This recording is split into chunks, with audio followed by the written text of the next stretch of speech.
Unta dan lobang jarum, simbol atau realita. Mengukur keakuratan tafsir literal dan simbolik. Matius 19 ayat 24. Renungan atas kekayaan dan kerajaan Allah. Sekali lagi aku berkata kepadamu, lebih mudah seekor unta masuk melalui lobang jarum daripada seorang kaya masuk ke dalam kerajaan Allah. Perkataan Yesus ini sering mengusik hati. Perumpamaan yang mencolok, seekor unta, hewan besar, dan lobang jarum jahit, lubang terkecil yang bisa kita bayangkan. Apa maksud Yesus sebenarnya? Satu tafsir literal, mustahil bagi manusia. Tafsir literal melihat ayat ini sebagaimana adanya. Yesus memang sedang menggunakan hiperbola, bahasa perumpamaan yang sengaja diperbesar untuk menyampaikan pesan serius. Masuk ke kerajaan Allah mustahil jika seseorang menggantungkan hidupnya pada kekayaan. Unta tidak mungkin masuk ke lubang jarum. Begitu pula orang kaya yang terikat pada harta, sulit masuk ke kerajaan Allah. Tapi Yesus tidak berhenti di situ, ia melanjutkan di ayat ke-26. Bagi manusia hal ini tidak mungkin.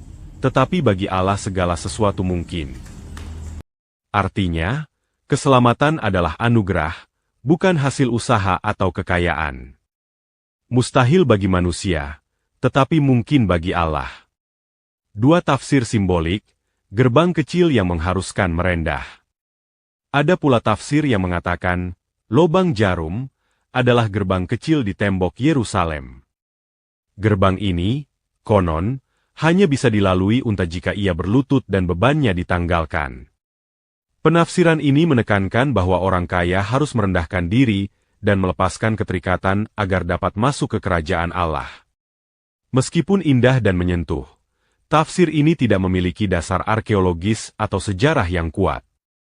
Tidak ada bukti bahwa gerbang seperti itu ada pada masa Yesus. Tafsir ini muncul jauh setelah zaman Yesus. Mungkin sebagai upaya untuk melunakkan kerasnya perkataan Yesus. Mana yang perlu kita pegang?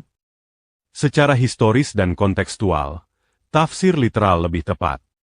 Yesus berbicara dalam konteks pertemuan dengan seorang muda yang tidak sanggup meninggalkan hartanya demi mengikut Dia.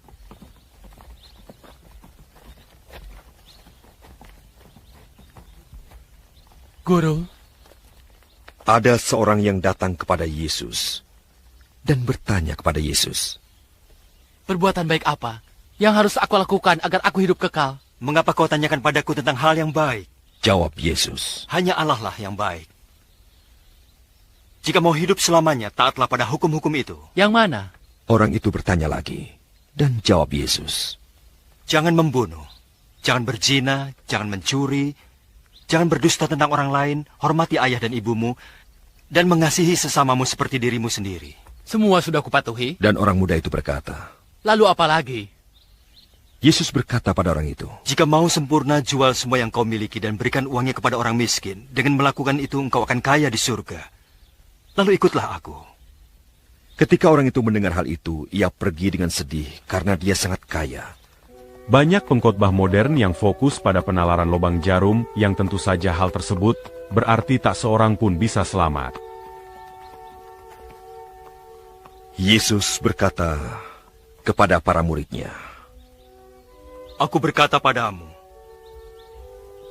yakinlah bahwa seorang yang kaya akan sulit masuk ke dalam kerajaan Allah. Aku juga berkata bahwa seekor unta lebih mudah melewati lubang jarum daripada seorang kaya masuk ke dalam kerajaan Allah. Ketika para pengikutnya mendengar hal itu, mereka sangat terkejut dan heran. Mereka bertanya, siapa yang bisa diselamatkan? Yesus melihat mereka dan berkata, Manusia tidak dapat melakukan hal itu. Tetapi Allah dapat melakukan semua. Cara pandang William Thompson dalam bukunya The Land and the Book tahun 1859. Sebuah tafsir yang sedikit lebih lega dengan alternatif yang memungkinkan seseorang bisa masuk surga dengan cara yang lebih longgar, bukan lubang jarum jahit. Tetapi gerbang kecil di tembok Yerusalem. Tentu ini melegakan bagi orang kaya. Dengan demikian semua orang bisa masuk surga dengan upayanya sendiri dengan cara merendah, dan melepaskan duniawi demi bisa masuk surga. Belum ada bukti kuat bahwa gerbang sempit yang dimaksud merupakan fakta sejarah. Ini adalah kesimpulan prematur yang tidak memenuhi standar ilmiah, tepatnya sebuah kesimpulan yang subjektif.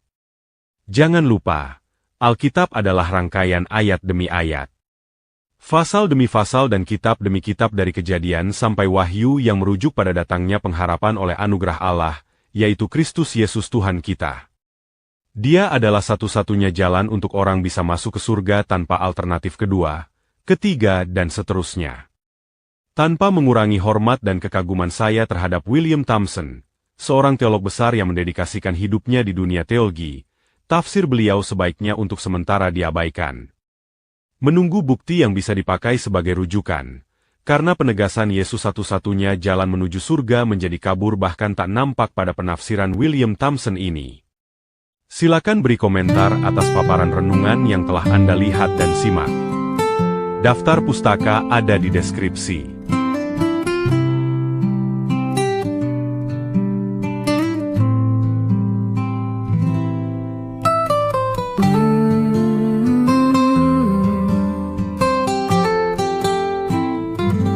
Dalam badai hidup saat dunia menjauh,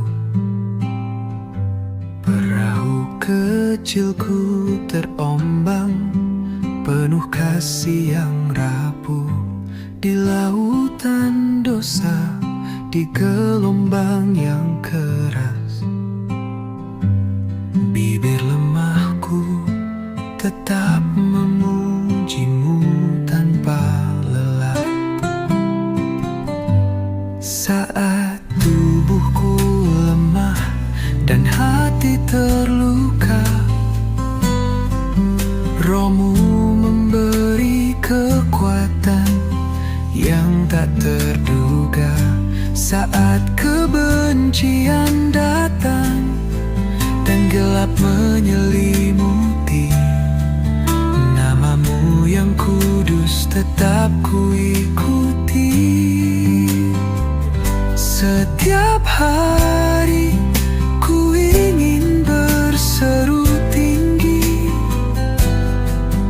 tak ada nama lain yang menyelamatkan dari mati.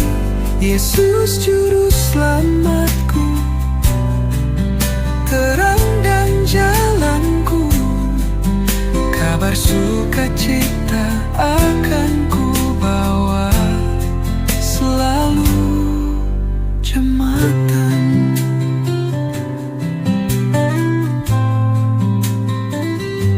Meski suaraku lirih, nyaris tak terdengar, tertindih oleh dosa yang meraung besar.